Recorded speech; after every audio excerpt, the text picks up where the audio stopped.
Hi, for those of you who haven't met me yet, my name is Stratton Scott. So, what is a gavel?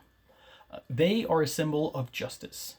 Gavels attract attention and call courts to order. They then maintain that order and restore it when it's been breached. In some places, order seems to be lost and everything revolves in a fight between good and evil, justice and injustice. Our planet is full of this conflict. A great example would be World War II. The United Kingdom and Winston Churchill have stood alone. They hoped for liberty and justice in Europe, as well as the defeat of Nazi Germany. We believe we live in a time where justice seems to be less and less important to those supposedly enforcing it. No one person is above the law, and everyone is equal in front of the eyes of justice.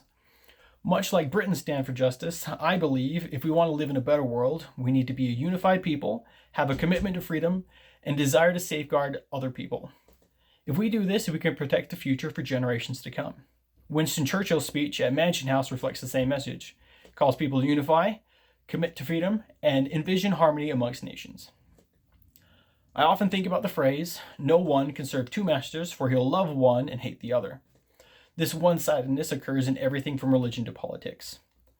Each political side sees themselves as good and the other evil. Democrats want to protect workers' rights, the environment, and gain equal pay. Republicans want to lower taxes, have a free market, and deregulate corporations. Despite differences, both parties want one thing: to help families have more money and have a better quality of life.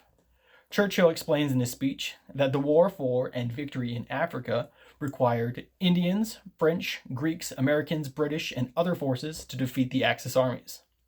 Imagine the good Republicans and Democrats could do if they combined together instead of fought each other. Churchill said, "The whole event will be a new bond and a new hope for the world." I believe we could find a similar hope if we all find a way to work together. Americans are generally unified by their desire for liberty and justice for all. This is a core belief of our nation. Churchill mentions the Allied powers fought that all nations could be independent and free, prosperous and at peace. The people, for all their troubles, require and deserve peace and recuperation. This is something the Americans are familiar with and have fought for from the beginning. Liberty from the tyranny of King George III, a civil war for the freedom of all people, equality between men and women, World Wars I and II, civil rights, and equality for all. Americans are constantly attempting to make our nation and the world a better place. Churchill had a great understanding of what was needed for the world to be a better place. According to him, it required all people and nations to be selfless because it is our duty in defending the right. Churchill acknowledges that mistakes have been made in the attempt to find peace. Britain has lost several battles, but they will prevail in the end. Similar to the United Kingdom, the United States has blundered and made obvious mistakes. Americans, in the end though, will always answer the call to help those in need. To quote Churchill, "Blood, tears, toil, and sweat are required to find the right path." The U.S. has taken 250 years of successes and failures to find it. We couldn't change the world in a day, but with time we can make a change in the world. A better world requires people to be a cohesive community, have a dedication to self-determination, and a passion for protecting people.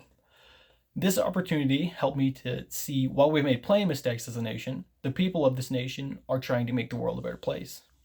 I'd like to paraphrase one of Churchill's admonitions. We have one purpose and one purpose only: to cleanse the shores of the world from the pains of tyranny and to liberate all peoples from the pit of misery. We will either become more liberated or trip and fall under the captivity of corruption. Justice and the rule of law should be the same today, yesterday, and forever. We should try to be like the gavel, always seeking to maintain order and restore it when it has been breached, a constant symbol of justice.